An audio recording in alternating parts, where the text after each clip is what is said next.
Guys, welcome back. I thought I would do something a little bit different today. I thought I would take out the old K1 because quite a few of you have been asking where it is because you haven't seen it for a while, or I've not ridden it on the channel for a while. So I thought today I would take the old girl out, and I thought I'd go through a few things I love about this bike and a few things I don't, and I thought I'd just discuss classic bike ownership in general. I can't really call this a classic bike, to be honest.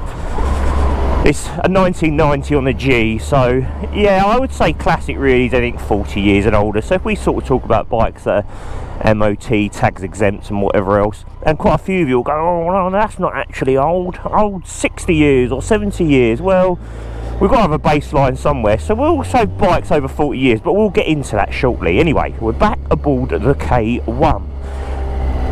We are still waiting for our ABS switch, which is still on back order. It's taking absolutely forever, but there you go. But she's running well, touch wood. I have noticed though the sender needs to be adjusted again a little bit. Everyone seems to love the K1, always get a wave or a nod or a hello on it. So yeah, I need to adjust the sender as well. But apart from that, she's running great. I've not used her for a couple of weeks, so it's lovely to get back out on her. So should we get into it, shall we? Let's talk about things I don't particularly like about the bike first. It gets hot. It does get hot. If you have been sort of driving slowly, or you're in traffic or whatever else, you get so much heat from down here coming up from the fairing. It's a well-known thing with these that they do knock out some serious heat, and you can really feel it. So yeah, that's a bit annoying. I'd also say the fairings in general just get in the way of your legs. You can tell they were a bit of an afterthought. So yeah, like where you see here now, where my leg is, if I want to put my leg down, they tend to get in the way a bit. Or if you're sort of moving the bike backwards and you're sitting on the bike, you sort of whack your shin on them, which is a bit frustrating. So yeah, I would say that's a little annoying. It's not a major annoyance. What else annoys me, or do I not like about this bike? If you leave it on the side stand, start the bike up, typical boxer, it's a bit smoky, as they all are when they're left on the side stand. You're better off leaving it on the centre stand so that doesn't happen. But that's not a big deal at all. It clears after a couple of seconds. It's no big thing. They all do that. That's a design thing more than anything, so I can't really say that's a negative. But yes, it did light up my garden a bit earlier on when I started it, because I'd left it on the side stand for a couple of weeks. So yeah, I could actually even smell it indoors, which was a bit crap, but there you go. Anything else I don't like about it? It's not massively fast. Let's be honest, it's 100 horsepower. It was all about the aero at the time, wasn't it? It does look like it's been designed with a ruler, to be fair. So yeah, I would say, yeah, not massively fast or powerful. I mean, it's 100 horsepower, so it's plenty enough to have fun. I mean, I'm no speed demon anymore. It doesn't really mean too much to me, but if you're looking for a bike that's super fast, then yeah, this probably isn't for you. I'll give it a bit of beanage. But it gets down the road okay. What else do I not like about this bike? Very few things, to be honest. I can't think of anything in general that I dislike. I'm already thinking of loads of things I like, which is a good sign, isn't it?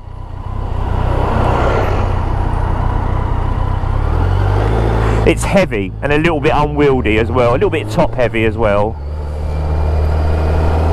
But I mean, everyone would just call that character, right? Comfort wise, I say a little bit. Look, I always say this on my channel, I'm the biggest wimp when it comes to wrists.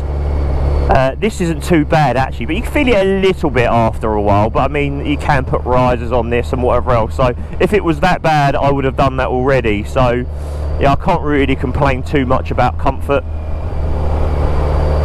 Talking about comfort though, while we're at there, the pegs are a little bit higher than I'd want, but again, that's all about getting you tucked in for the aero. So I mean, I'm sure you can do something about that. But yeah, my legs are a little bit higher.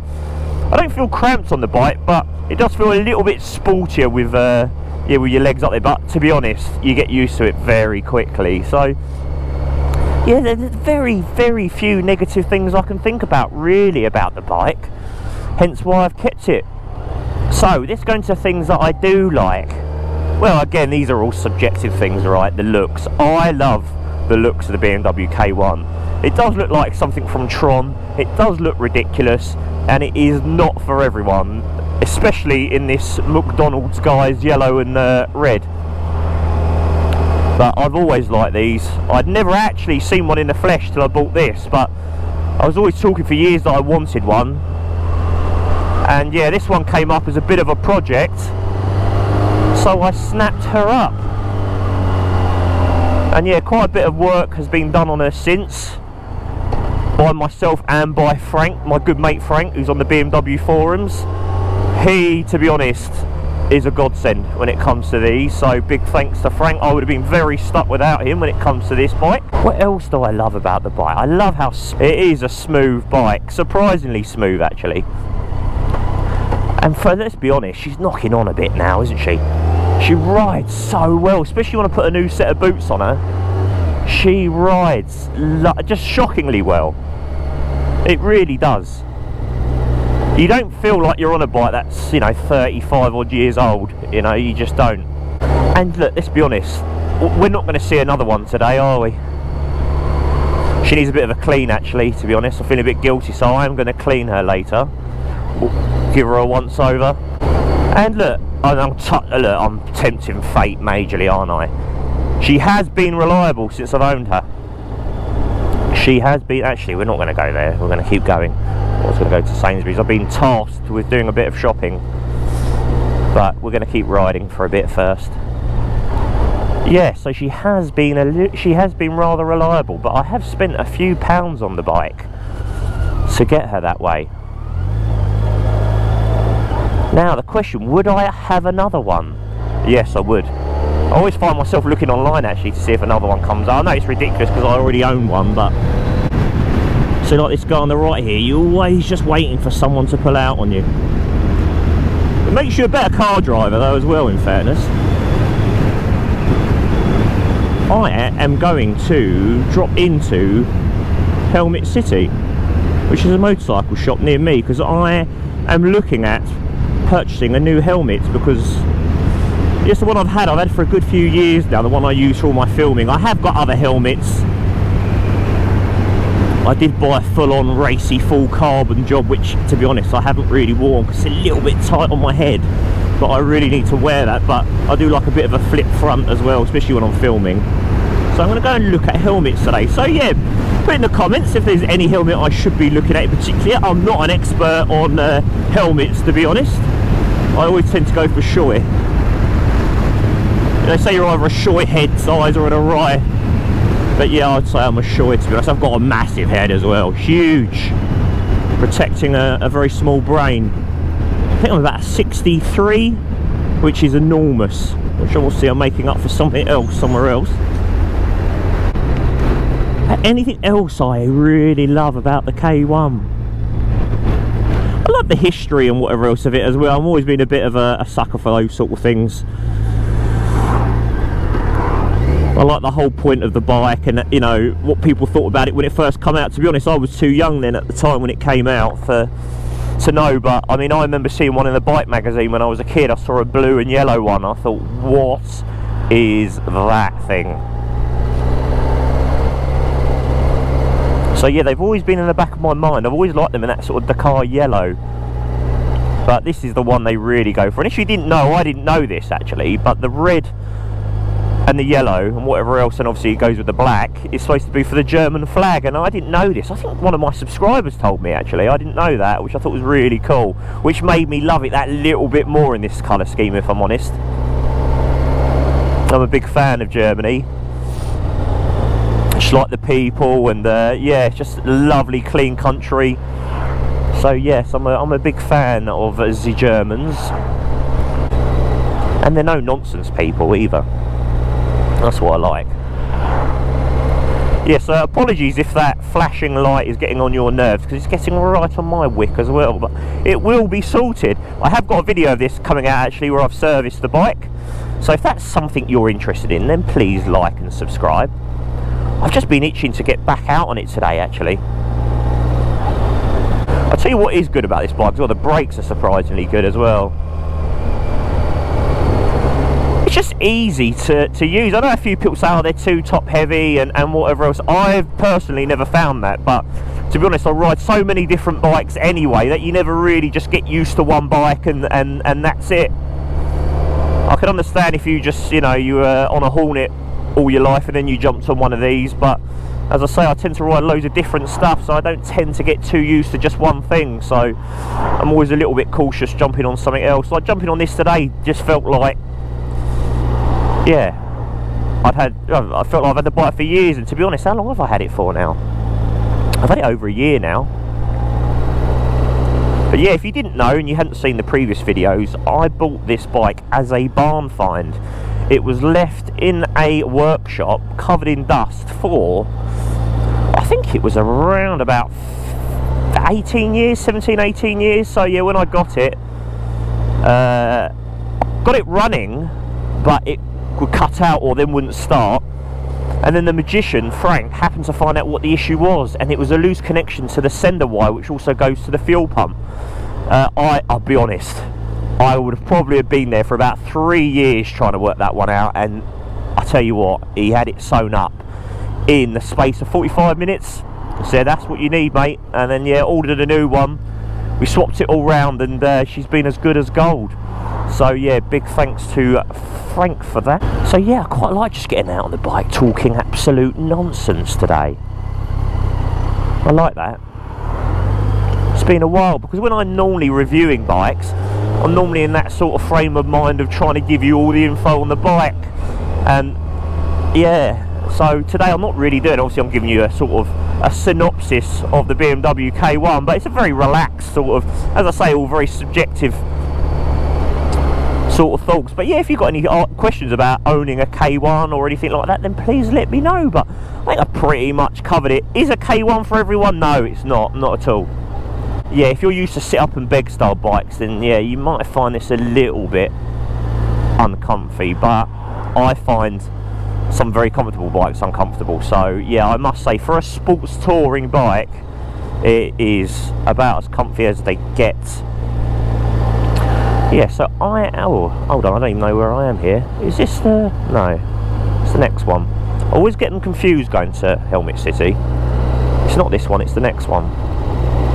Many of you might be mistaken and think that's a BMW K1 in front, another red one, look. Handles just like that. That's very unfair, it doesn't. It handles very well, actually, in fairness. As I say, you would not know the bike's the age it is.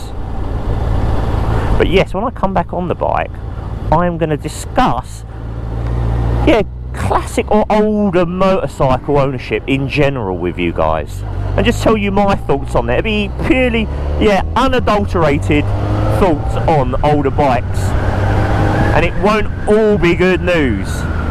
See, I can feel the heat coming out of this old girl now, and look, I've been in no traffic at all. So yes, give me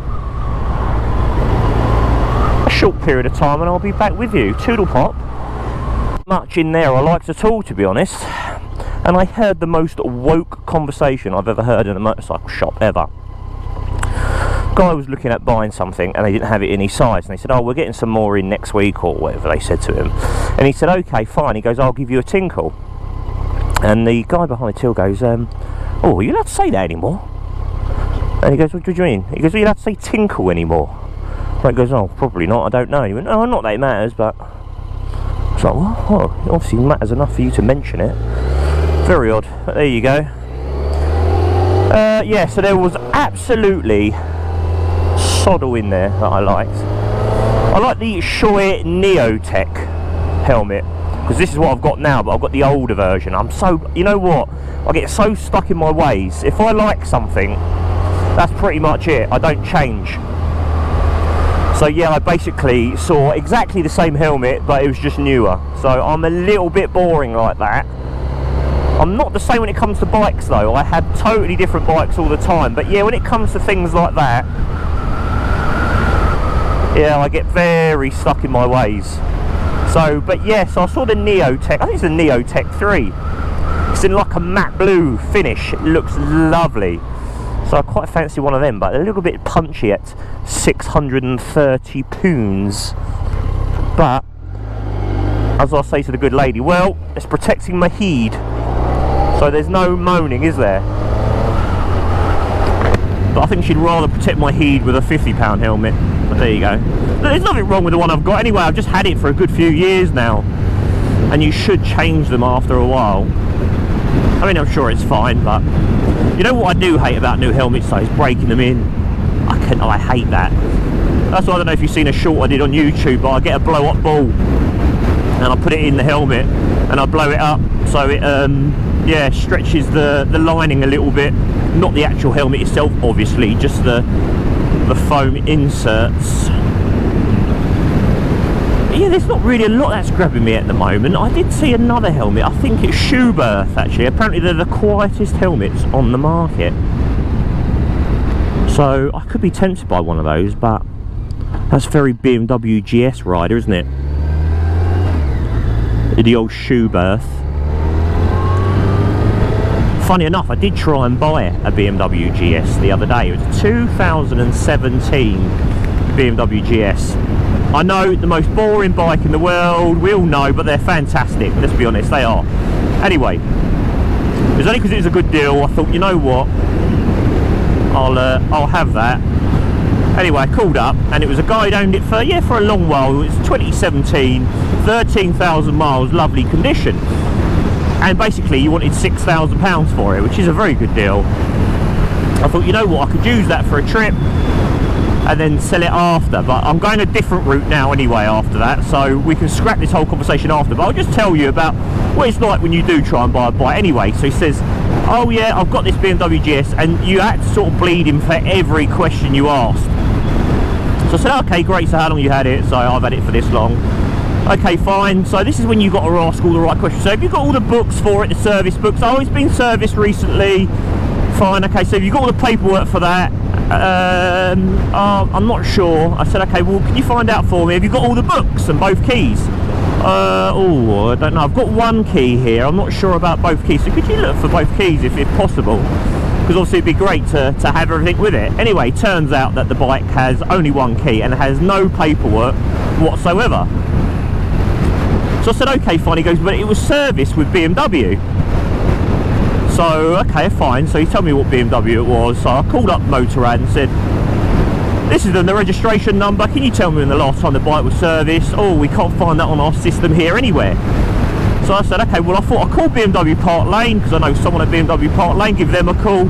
They looked through and said, no, look, this is only so much we can do here. I'll give you the customer services number, call them. Anyway, long story short, call them.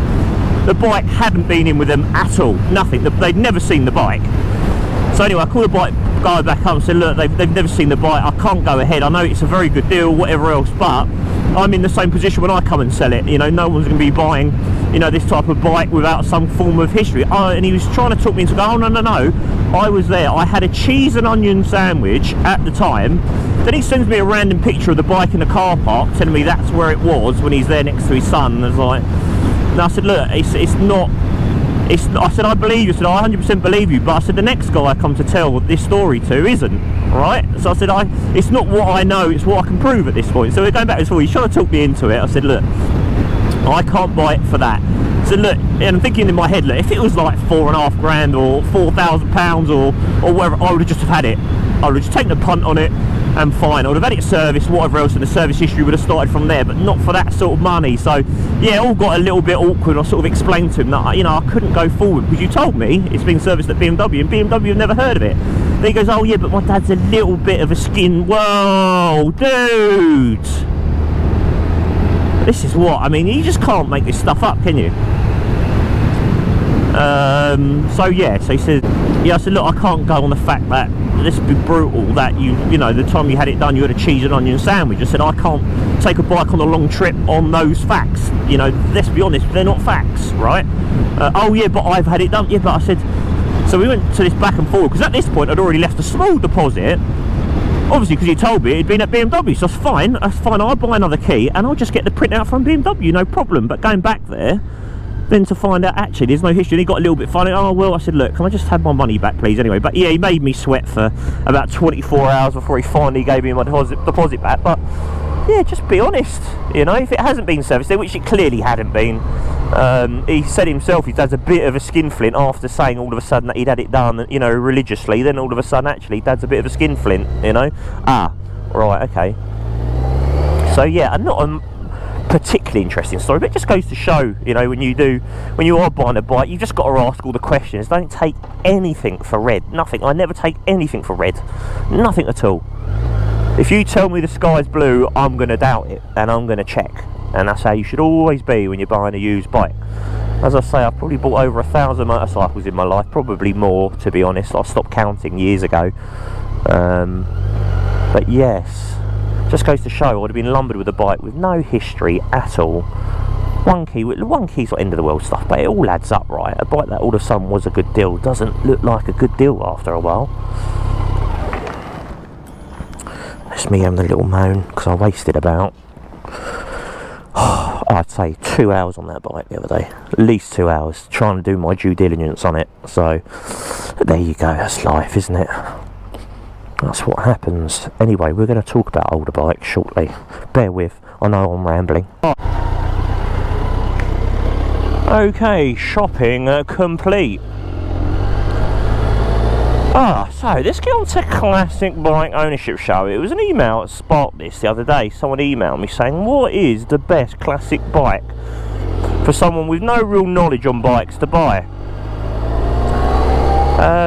Like no mechanical knowledge or anything like that. I mean, I think the best advice I could probably give is probably to get some. Is probably the best thing. I mean, because you're going to have issues. You know, it's not if, it's when. You know, and this is what I've sort of said to people before. I think they like the idea of maybe owning one, and it depends what you mean by classic as well. You know, people might consider this as a classic. I personally don't. It's not old enough for me to say this is a classic bike, but to most people looking today, they go, that is an old bike. You know, but again, if we say 40 years and over, so what would I buy if I didn't really, if I was sort of new to bikes, didn't know too much? I mean, look, I'm no full-on mechanic at all. Here we go, they're out, don't they? Come on. It's either I let you go or you wipe me out. They're my two options. Yeah, what would I buy? I'm going to be Mr. Boring again and probably say it'd be a Honda of some description. It's a well made, but the problem is when you're getting into old bike territory, you know, it's not like you're dealing with just a bog standard bike. You're dealing with bikes that have been, you know, messed about with and just played about with, and people don't really know what they're doing. Have had a good go on them, you know, and you don't really know what you're buying. So I mean, if you're buying one, I think the best thing you do is probably don't buy a project first of all. Buy a fully running bike, so at least you know what you've got, because trying to start with somebody else's mess is not a good idea. So yeah, don't start with anybody else's half-finished project.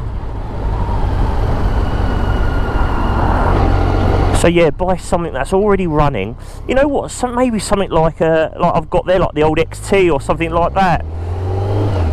Ideally, go for something electric start as well, because if you're not used to kick-starting a big single-cylinder bike, I know I go on about it all the time, but yeah, it's not ideal. So yeah, maybe an old Yamaha XT or something like something single-cylinder robust, so you can get yourself around it. Because once you figure out how that works and whatever else, then it's the same on any bike then. Just very simple. So yeah, something like that maybe. But nice and easy to work with. But yeah, buy it running already. It might need some other work, but at least buy it running so you know. Because if you don't know what you're buying, you could be buying an absolute heap that isn't going to run till it's had a full engine rebuild, and that's probably not the sort of thing you want to start with straight on. But yeah, in general, classic bike ownership can be a bit of a pain in the backside. I know I'm being a little bit brutal there, but it isn't it's not. If you're used to just jumping on your bike and riding, then older bikes don't tend to like to just do that. Some do. It depends. If you don't use them very often, that's when they become an issue. If you're using it regularly and whatever else, you'll be fine. It's just like, oh, I'm going to leave it a month or two and then jump back on it, and oh, I've got to clean the car, I've got to do this, I've got to do that. So yeah, if you enjoy all that side, or you're looking to get into doing that just for that, then you'll love it. There's a lot of people about who just waiting for their bike to break down so they can fix it. I'm not one of those.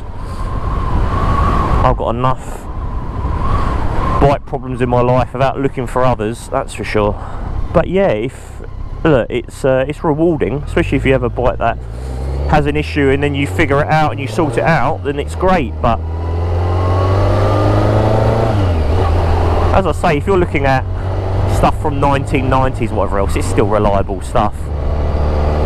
You know, like an old Fireblade or something, then, you know, one that hasn't had 32 owners and been the wrong side of a hedge 15 times, then you'll be alright. Yeah, so when someone emailed me the other day, I basically just, yeah, it's quite brutal, but also, like, you know, I think they were looking to sort of learn a bit about bikes and whatever else, because nowadays it's hard to actually find a bike mechanic to actually do stuff. You know, it's all plug and play. It's not so much engineering or mechanics anymore, it's more fitting. You know, so you stick it, you know, in the OBD2 port and find out what the issue is and swap that part out and keep going until you've done it, you know. So yeah, it's very, very different. Even from I'm not old by any stretch of the imagination, but you know, even a few years ago it was quite different. You know, there were quite a few bike mechanics about, and you could, you know, get issues sorted. But yeah, I think the only choice is to rely on yourself with that sort of stuff. So would I recommend it? Oh yeah, 100%. I mean, to me it's not really a choice, I just like older bikes. I think it's because I remember looking at magazines as a kid and whatever else, and that was what was new at the time. I couldn't ride a bike then. I remember having a little book of motorbikes, and it used to tell you how high the seat was on the bike, and I used to measure my inside leg when I was about 8 or 9 to see if I could reach the floor, and obviously the only thing I could reach the floor on was a trials bike, a full-on trials bike. So yeah, I had this little book of motorbikes and it had all this sort of stuff in there. So how very sad, but very true. Alright, she's sending me into co-op now. I'm living the dream today, mate. Absolute living the dream. Look, if you could watch what you're doing, mate, you're on your phone. Look at that. Thank you. I've got your plate, mate, as well. Yeah, I fancy doing what's that guy called? Cycling Mikey, innit? He goes around pissing everybody off. What's that now? See, fuck, classic bike ownership. They're just water. Right, it's just water. Bike got wet. Yeah, do a full-on Cycling Mikey on him, grass him up. Unbelievable, really. This is the sort of guy that knocks you off your bike. There he is, GX66 OAW. So watch out for him on the roads. Here he is. He can keep focused buying bread though. Amazing, isn't it? Just can't do it when he's driving. There you go, that's life. Right, I'm going to buy what I've been told to buy. Right, tasks complete, guys, and as always it's been an absolute pleasure. I hope I wasn't being a miserable git by moaning about older bikes, because I'm not. As you all know, I love them, but yes, they tend to break down on me quite a bit, and probably you as well if you've got them, but I love them dearly still, and I won't be changing to anything too new soon. But that's what reminds me, I am